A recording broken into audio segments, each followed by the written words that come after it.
और पीआईए 135 तो क्या 335 अरब रुपए में भी नहीं बेची जानी चाहिए थी। 40 साल पीपल पार्टी और नून लीग और 3.5 साल पीटीआई बराजमान रही। सवाल ये बनता है कि पीटीआई और पीआईए की जानिब से जो तबाही का जिम्मेदार है उसको किसको ठहराया जाए। जरदारी और नून लीग ने इदारे को खरबों का नुकसान पहुंचा दिया है। पायलट्स की डिग्रियां जाली करार देने वालों को भी किसी ने नहीं पूछा, उनका कोई एहतसाब नहीं किया गया। अमीर जमात इस्लामी हाफिज नईमुर रहमान की प्रेस टॉक, कहा कि अगर हुकूमत इदारे नहीं चला सकती तो बेहतर है गवर्नेंस किस बात पर बगले बजाई जा रही हैं। अमीर जमात इस्लामी ने कराची में ताजिर और बिल्डर्स को गैर महफूज करार दिया और कहा कि आबाद वालों को भत्ते की पर्चियां दी जा रही हैं, लेकिन सिंध हुकूमत की सारी तवज्जो कहीं और है।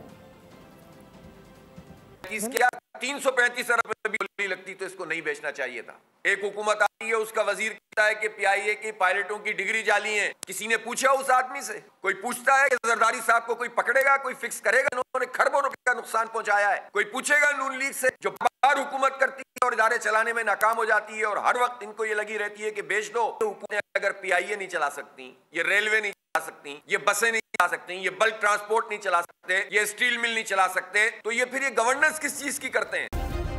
सब्सक्राइब करें और बेल दबाएं ताकि कोई खबर रह न जाए।